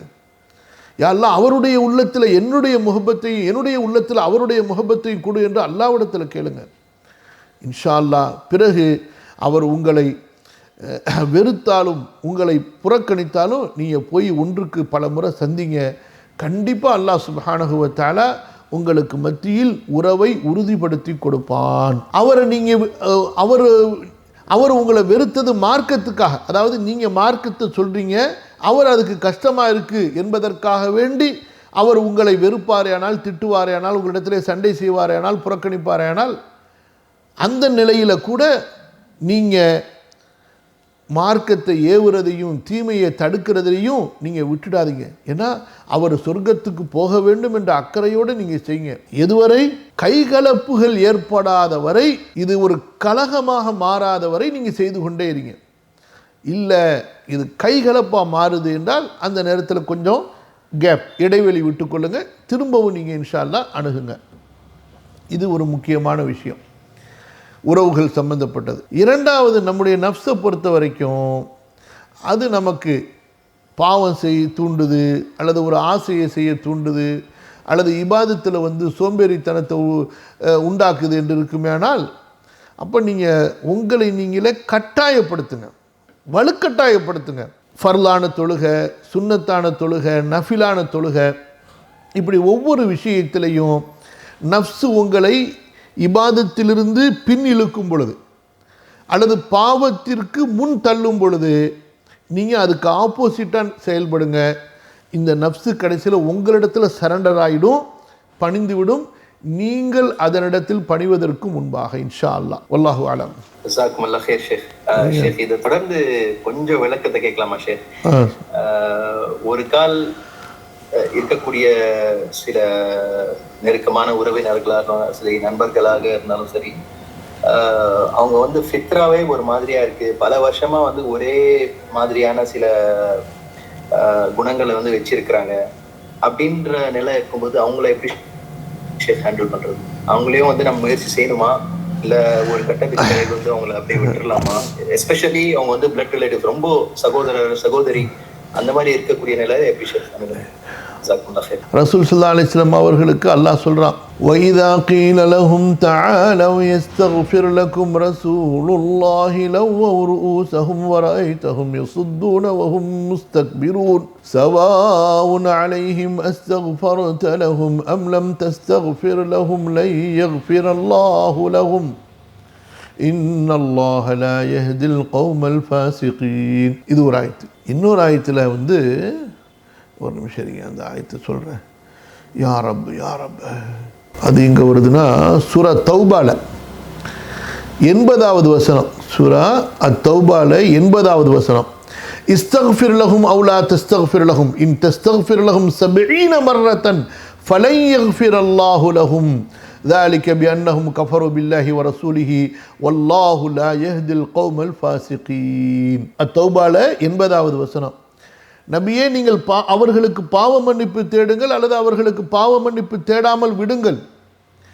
70 முறை நீங்கள் அவர்களுக்காக பாவ மன்னிப்பு தேடினாலும் நான் அவர்களை மன்னிக்கவே மாட்டேன். அவர்கள் அல்லாஹுவையும் அவனுடைய தூதரையும் நிராகரித்து விட்டார்கள் என்று அல்லாஹ் சொல்கிறான். உள்ளத்தால, நாவுனால நிராகரிக்கல. அல்லாஹ்வுடைய தூதர் ஸல்லல்லாஹு அலைஹி வஸல்லம் சொல்றாங்க, 70 முறைக்கு மேலாக நான் பாவ மன்னிப்பு தேடினால் அல்லாஹ் அவர்களுடைய பாவங்களை மன்னிப்பான் என்று நான் அறிந்திருப்பேனேயானால் நான் அவர்களுக்காக பாவ மன்னிப்பு தேடியிருப்பேன் என்று. அப்போ அல்லாஹ்வுடைய தூதர் ஸல்லல்லாஹு அலைஹி வஸல்லம் எந்த அளவு மக்களுடைய நேர்வழிக்காக, மக்களை அனுசரிப்பதற்காக, மக்களை ஒருங்கிணைத்து நேர்வழியிலே கொண்டு செல்வதற்காக கவலைப்பட்டார்கள் என்று பார்க்க வேண்டும். தங்களை திட்டிய மக்கள், தங்களை ஏசிய மக்கள், முஸ்லிம்களுக்கு சிரமங்களை கொடுத்து கொண்டிருந்த அந்த முனாஃபிக்குகள் விஷயத்தில் கூட எப்பேற்பட்ட ஒரு அணுகுமுறையை ரசூல் ஸல்லல்லாஹு அலைஹி வஸல்லம் அவர்கள் கடைபிடித்தார்கள். அதனால் நம்ம சமூகத்தில் இருக்கக்கூடிய முஸ்லிம்கள் அந்த முனாஃபிக்குகளை விட மோசமானவர்கள் அல்ல. அதனால் மென்மையாக போங்க, இறங்கி போங்க. அவர்களால் உங்களுடைய மார்க்கத்துக்கு பாதிப்பு என்று இருக்கும் நேரத்திலும் இருக்கும் இடத்திலும் அவர்களை விட்டு விலகி இருங்க. அதுபோக மற்ற எல்லா நிலைகளிலும் எல்லா இடங்களிலும் மென்மையாக அவர்களுக்கு மார்க்கத்தின் மீது ஒரு நல்ல எண்ணம், இறையச்சத்தின் மீது அவர்களுக்கு ஒரு ஈடுபாடு வருகின்ற வரை அல்ஹம்துலில்லாஹ் நீங்கள் அவர்களுக்கு தாவா செய்து கொண்டு, இணக்கத்தை காண்பித்து கொண்டு, உதவி ஒத்தாசைகளை செய்து கொண்டு, அவர்களுக்கு ஒரு நல்ல சூழ்நிலை, ஈமானுடைய சூழ்நிலை ஏற்படுவதற்காக அல்லாஹ்விடத்திலே துஆ செய்து கொண்டிருங்கள் இன்ஷா அல்லாஹ். இது நஃப்ஸுக்கு கொஞ்சம் கஷ்டமாக தான் இருக்கும். ஆனால் நம்ம இதுதான் நமக்கு மார்க்கம் சொல்லி இருக்கக்கூடிய சட்டம். லா ஹவ்ல வலா குவத்த இல்லா வல்லாஹு அலம். வல்லாஹு அலம். சிஸ்டருக்கும் தெளிவாக இருந்துன்னு நினைக்கிறேன். அடுத்த கேள்வி போலாம் மஷீர். ஓகே இன்ஷா அல்லாஹ். முஸம்மிலா ஃபரீன் இருக்கீங்களா சிஸ்டர்? முஸம்மிலா ஃபரீன். அஸ்ஸலாமு அலைக்கும் ஷேக். வலைக்கும் அஸ்ஸலாம். ஷேக், நேற்று விடாமுயற்சி வெற்றியின் வாசல் நீங்க பேசியிருந்தீங்க. அந்த தலைப்புல நம்ம தாபீன்கள், அவங்க பெரிய அறிஞர்கள் எல்லாருமே கல்வி பல வருடங்கள் கற்றாங்க அப்படின்னு சொல்றீங்க. இப்போ இருக்க பெண்களுக்கு நம்ம என்னதான் படிக்கணும் உள்ள போனாலும் நிறைய தடைகள் வருது. அது நம்ம பல காலமா ட்ரை பண்ணி படிக்க போறோம். ஆனா நிறைய தடைகள், லைக் ஃபேமிலி பேஸ்டா தான், அதை செய்யணும், இதை பசங்களை பார்க்கணும், இப்படி ஒவ்வொன்றா ஏதாவது வந்துகிட்டே தான் இருக்கு. ஆனா கல்வியோட தேடல் நடுவுல ஸ்டாப் ஆயிடுது. இதை எப்படி சரி செய்யறது? அல்ஹம்துலில்லாஹ் வஸ்ஸலாத்து வஸ்ஸலாமு அலா ரசூலில்லாஹி வ அலா ஆலிஹி. அல்லாஹு தஆலா நம்முடைய மார்க்கத்தில் நமக்கு என்ன வழிகாட்டுகின்றான்? ஃபத்தகுல்லாஹ மஸ்ததஅதும், உங்களால் முடிந்த அளவு அல்லாஹுவை பயந்து கொள்ளுங்கள். லா யுகல்லிஃபுல்லாஹு நஃப்ஸன் இல்லா உஸஹா, ஒரு ஆன்மாவை அதனுடைய சக்திக்கு மேலாக அல்லாஹு தஆலா சிரமப்படுத்த மாட்டான். ஸோ ஆகவே ஆண்கள் அவர்களுடைய தகுதிக்கும் வாய்ப்புக்கும் ஏற்ப, பெண்கள் அவர்களுடைய தகுதிக்கும் வாய்ப்புக்கும் ஏற்ப, சூழ்நிலைக்கு ஏற்ப மார்க்க கல்வியை கற்றுக்கொண்டிருக்க வேண்டும். மார்க்க பணிகளை, தாவா பணிகளை, கற்பித்தல் பணிகளை அவர்கள் செய்து கொண்டிருக்க வேண்டும். எல்லோரும் ஒரே தரத்தில் முழுமையாக இறங்கி செய்ய வேண்டும் என்பது மார்க்கத்தினுடைய கட்டளை அல்ல. ஆகவே அறவே கற்பதையும் அல்லது கல்வி பணியையும் விட்டுவிடாமல் உங்களால் முடிந்த அளவுக்கு அதற்கான ஒரு நேரத்தை ஒவ்வொரு நாளுமோ அல்லது 2 நாட்களுக்கு ஒரு முறையாகவோ அல்லது 3 நாட்களுக்கு ஒரு முறையாகவோ இப்படியாக நீங்கள் உங்களுக்கான ஒரு நேரத்தை ஒதுக்கி கொண்டு குறிப்பிட்டு கொண்டு செய்தால் இன்ஷா அல்லாஹ் நீங்கள் மார்க்க கல்வியை தொடர்ந்த ஒரு கடமையையும் செய்தவர்களாக ஆகிவிடுவீர்கள். அதுபோன்று குடும்பத்தில் உங்கள் மீது இருக்கக்கூடிய கடமைகளையும் இன்ஷா அல்லாஹ் செய்தவர்களாக ஆகிவிடுவீர்கள். ஸோ இப்படி ஒரு நடுநிலையான போக்கை நாம் கையாள வேண்டும். நம்முடைய சூழ்நிலைக்கு ஏற்ப சில வீடுகளிலே ஒன்றுக்கு மேற்பட்ட பிள்ளைகள் இருப்பார்கள். சில நேரங்களில் அந்த பிள்ளைகளிலும் முடியாத குழந்தைகள் இருப்பார்கள். சில நேரங்களில் வயதான தாய் தந்தை இருப்பார்கள் அல்லது வயதான மாமனார் மாமியார் இருப்பார்கள். இப்படிப்பட்ட சூழ்நிலைகள் இருக்கலாம். இஸ்லாமிய மார்க்கம் நமக்கு கல்வியை தேடுவதை கடமையாக்கி இருக்கக்கூடிய அதே நேரத்தில் உறவுகளுக்கும் குடும்பத்தில் இருப்பவர்களுக்குமான ஹிதுமத் பணிவிடையை செய்வதையும் நமக்கு கடமையாக வைத்திருக்கிறது. ஆகவே இந்த 2 கடமைகளையும் சமமாக நிதானமாக பேலன்ஸ் ஒரு பக்கம் சாய்ந்து விடாமல் நாம் பேணி பாதுகாக்க வேண்டும். பெற்றோருக்கும் மாமனார் மாமியாருக்கும் கடமை செய்கிறேன் பணிவிடை செய்கிறேன் என்று இபாதத்தையும் இல்மையும் மறந்துவிடக்கூடாது, விட்டுவிடக்கூடாது.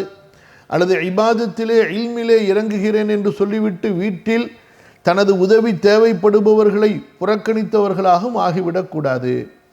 இப்படிப்பட்ட ஒரு நிலை வருவதற்கு நீங்கள் நேர வகுப்பு தர்தீபுல் அவுகாத் தன்லீமுல் அவுகாத் நேரத்தை முறைப்படுத்துவது, நேரத்தை வரிசைப்படுத்துவது, ஒவ்வொரு நேரத்திற்கான வேலைகளை நிர்ணயிப்பது, முடிவு செய்வது.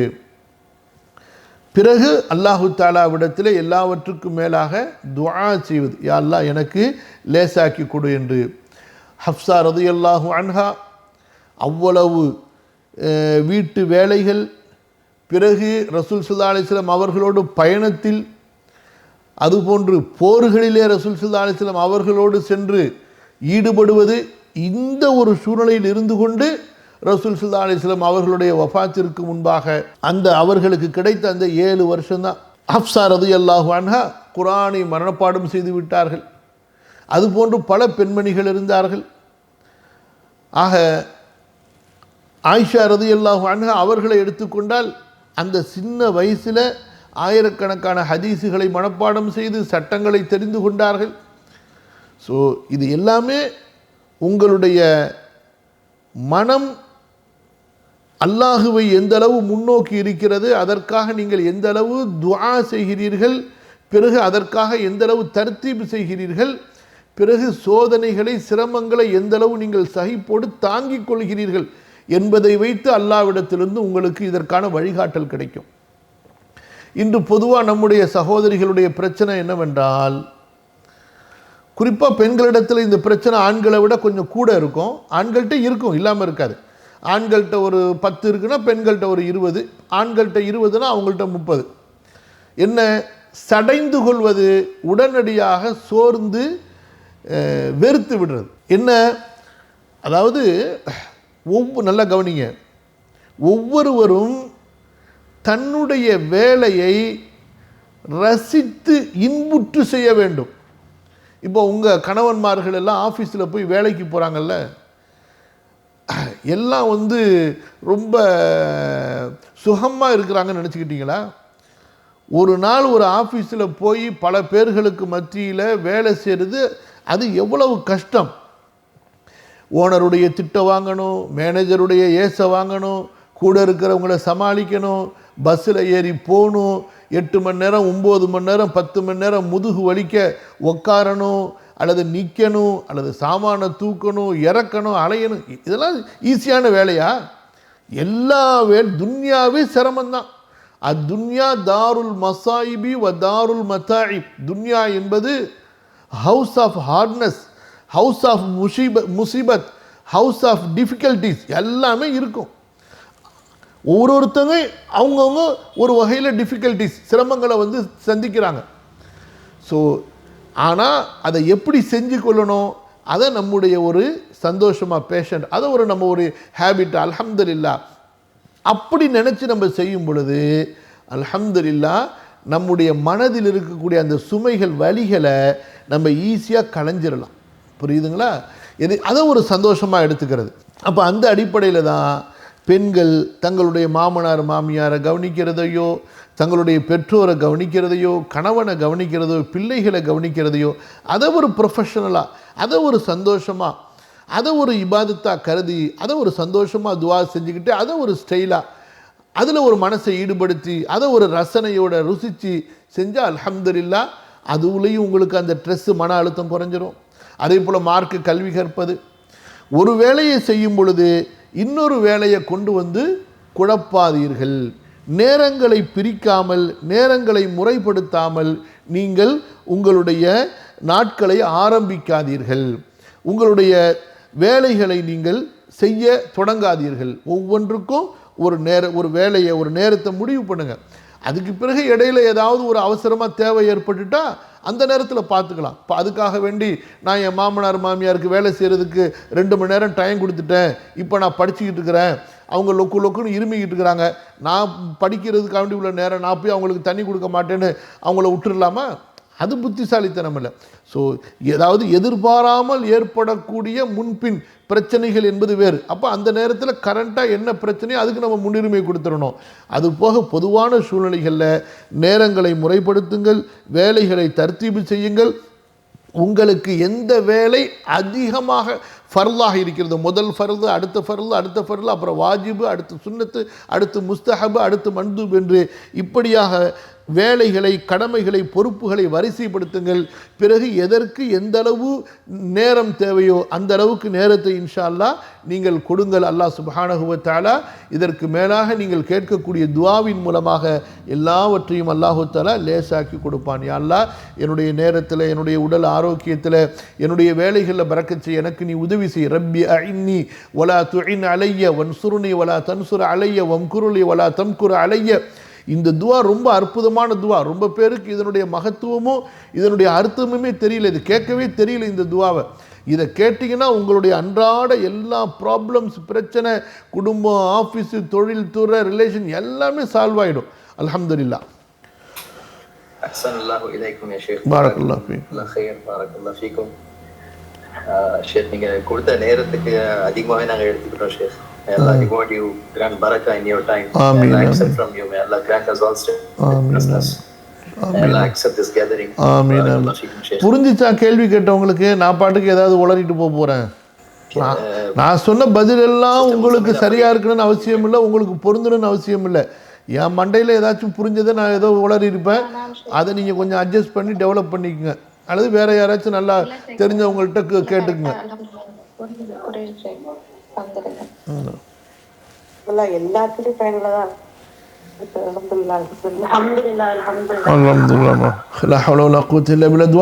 இன்னைக்கு வந்து தாருல் ஹுதால புதுசா இஸ்லாத்துக்கு வந்தவங்களுக்கான தர்பியா வகுப்பு. இது வந்து 5 மாசமோ எத்தனை மாசமா நடக்கும்? 8 மாசம் நம்ம நடத்துவோம். ஒரு கோர்ஸ் 8 மாசம். ஒவ்வொரு மாசத்தினுடைய முதல் வாரம், 2வது வாரத்தினுடைய ஞாயிற்றுக்கிழமையில் அல்ஹம்துலில்லாஹ். இது எத்தனாவது பேட்சுமா? 8வது பேட்ச் இல்லை, 12வது. நீங்கள் பாருங்கள். ஸோ இதில் என்ன பிரயோஜனம் அப்படின்னு சொன்னால், இந்த 4 மாதம் 3 மாதம் முழுசாக தங்கி மார்க்க கல்வி படிக்க முடியாத புதிய முஸ்லீம்கள் இருக்காங்க பாருங்கள். ஸோ அந்த மாதிரி முஸ்லீம்களை சிட்டி லெவலில் தேடி அவங்கள நம்ம கொண்டு வந்து இந்த வகுப்பில் படிக்க வைக்கிறோம். அல்ஹம்துலில்லாஹ். பெண்களில் ஒரு 15 பேர், ஆண்களில் ஒரு 15 பேர், அந்த மாதிரி 30 பேர் அல்ஹம்துலில்லாஹ் படிக்கிறாங்க ஒரு பேட்சாக. இதில் இடையில யாராவது வந்து சேர்ந்தால் கூட அவங்கள இந்த கோர்ஸை பூர்த்தி ஆகிற வரைக்கும் அடுத்து நம்ம கண்டினியூ பண்ணிக்கிட்டே இருப்போம். இடையில சேர்ந்துருக்காங்கல்ல அந்த மாதிரி. ஸோ உங்கள் முஹல்லாக்கள், உங்கள் குடும்பங்கள் வெளியூரில் இருந்தாலும் சரி, அவங்கள அனுப்பி வச்சுட்டு அவங்களுக்கு நம்ம டிரான்ஸ்போர்ட்டு, பஸ் வசதி எல்லாமே அதுக்குண்டான செலவுகளையும் நம்ம கொடுத்துறோம். வர்றவங்களுக்கு எந்த சிரமமும் இல்லாமல் அவங்க படிக்கணும்னு வந்துட்டால் காலையில் 9 மணிலேருந்து சாயந்தரம் 4 மணி வரைக்கும் அல்ஹம்துலில்லாஹ் அவங்களுக்கு இஸ்லாமை நடைமுறையாக சொல்லித்தரோம். வெறும் வந்து பயான் மட்டும் பண்ணிட்டு போகாமல் அவங்களோட ஒன்றா இருக்கிறது, பழகிறது, பேசுகிறது, ஒன்றா சாப்பிட்றது, ஒன்றா தொழுக வைக்கிறது, குர்ஆன் ஓதி கொடுக்கறது. ஸோ அதனால் இன்ஷா அல்லாஹ் வர்றவங்க எல்லாருமே அல்ஹம்துலில்லாஹ் இது வரைக்கும் இந்த வகுப்புகளில் படித்தவங்க மாஷா அல்லாஹ் நல்ல ஒரு முஸ்லீமாகவும் நல்ல ஒரு அழைப்பாளராகவும் இன்றைக்கு வரைக்கும் வாழ்ந்து கொண்டிருக்கிறாங்க. அவங்களுக்கு தேவையான திருமண ஏற்பாடுகள், பேர் மாற்றுறது, ஹத்னா செய்கிறது, கசட் மாற்றுறது, மற்றும் முடிஞ்ச அளவுக்கு ஏதாவது அவங்களுக்கு தேவையான பொருளாதார உதவிகள் செய்கிறது, வேலைவாய்ப்புகள் ஏற்படுத்தி கொடுக்கறது. அல்ஹம்துலில்லாஹ் இந்த மாதிரி ஒரு நல்ல ஒரு அல்ஹம்துலில்லாஹ் ஒரு அல்லாஹு தஆலாவுடைய ஒரு பரக்கத்தான ஒரு அமல். எதுக்கு நான் சொல்கிறேன்னு சொன்னால், உங்களுடைய முஹல்லாக்கள் அந்த மாதிரி நீங்கள் தாவா சம்மந்தமான சிந்தனைகளை செய்யுங்க. யாராச்சும் அந்த மாதிரி இருந்தாங்கன்னா அவங்கள அனுப்பி வைங்க இன்ஷா அல்லாஹ். அது ரொம்ப முக்கியம் இன்ஷா அல்லாஹ். அவங்களுக்கு இந்த வகுப்புகளை அறிமுகப்படுத்துங்க. பிரதர்ஸ் அண்ட் சிஸ்டர்ஸ், உங்களுக்கு யாருக்காவது அதிகமான தகவல்கள் தேவைப்பட்டா இன்ஷால்லா நீங்க நம்பர்லயும் காண்டாக்ட் பண்ணுங்க. முஃப்தி சாபியும் டைரக்டாக காண்டாக்ட் பண்ணலாம் இன்ஷா அல்லாஹ். இல்லை உங்க டீமை நீங்க காண்டாக்ட் பண்ணலாம். இல்லை தாருல் ஹுதாக்கு உங்களால போக முடிஞ்சது அப்படின்னா மாஷா அல்லாஹ் தபாரக்கல்லாஹ். It was a great experience. நான் ஒரு முறை விசிட் பண்றதுக்கான வாய்ப்பு கிடைச்சது. ஸோ இட் ரியலி இன்ஸ்பயர்ஸ் மாஷா அல்லாஹ் தபாரக்கல்லாஹ். ஸோ அதனால நீங்களும் முயற்சி எடுங்க. At least visit Darul Huda once in a while. It's a great experience. Allahumma barik. Alhamdulillah. Abdul ஹாலிஜி, நம்ம அல்ஹம்துலில்லாஹ் மஸ்ஜித் வேலை இன்ஷால்லா முடிய போகுது. அல்லாஹ்வுடைய கிருபையில் இந்த மாதத்தில் சிவில் ஒர்க் முடிஞ்சு அடுத்து கொஞ்சம் ரெனிவேஷன் பண்ணுவோம். அல்லாஹ்வுடைய கிருபையில் 2வது ஃப்ளோர் ஒரு 120 பெண்களுக்காக குறைஞ்சது 120 பேர் ஒன்று சேரலாம். செகண்ட் ஃப்ளோரு 24 ஹவர்ஸ் பெண்களுக்காக எனி டைம் வரலாம், தொழுகலாம், அவங்க ஏத்திகாஃப் இருக்கலாம், ஓதலாம், படிக்கலாம். அரவுண்ட் த இயர் எப்போ வேணாலும் அல்ஹம்துலில்லாஹ் அந்த மாதிரி. அதாவது இது வரைக்கும் பல இடங்களில் சின்ன ஒரு ப்ரேயர் ஹால் வச்சுருப்பாங்க, குறிப்பிட்ட டயத்தில் திறந்து குறிப்பிட்ட டயத்தில் மூடிடுவாங்க. அந்த மாதிரி இல்லை, 24 ஹவர்ஸ் எப்போ வேணாலும் அவங்க தொழுகலாம், இபாதத்து பண்ணலாம். மண்ணடி சைடு இந்த சைடு எங்கே எப்போ வந்தாலும் அவங்க ராகத்தாக நல்ல சுத்தமான ஒரு இடத்துல ஒரு சுகாதாரத்தோட அவங்க முழுக்க ஒரு அமைதியான ஒரு சூழ்நிலையில் இபாதத்து செஞ்சுட்டு போகிற மாதிரி. குறிப்பாக ரமதானில் ரொம்ப பேருக்கு இன்ஷால்லா இது ரொம்ப பிரயோஜனமாக இருக்கும். பெண்களுக்கு இஅ்திகாஃப் இருக்கிறதுக்கு அரவே சிட்டியில் எங்கேயுமே வாய்ப்பு இல்லாமல் இருக்குது. ஸோ அவங்க பயன்படுத்திக்கலாம் அல்ஹம்துலில்லாஹ். அவங்களுக்காக தனி பாத்ரூம் வசதி எல்லாமே, ஒரு ஃப்ளோர் தனியாக அவங்க லிஃப்ட்டில் ஏறி மேலே போயிட்டே இருக்க வேண்டியதுதான் அல்ஹம்துலில்லாஹ். மாஷா அல்லாஹ் தபாரக்கல்லாஹ் ஷேக். இன்ஷால்லா அது விசிட் பண்ணக்கூடிய வாய்ப்பு நமக்கும் கிடைக்கும்னு நினைக்கிறேன். இன்ஷால்லா அல்ஹம்துலில்லாஹ் அல்ஹம்துலில்லாஹ் அல்ஹம்துலில்லாஹ் ஷேக். இந்த நிறைவு செய்யலாமா ஷேக் இன்னைக்கு? அல்ஹம்துலில்லாஹ். ஜஸாக்கல்லாஹு கைரன், பாரக்கல்லாஹு ஃபீக்கும்.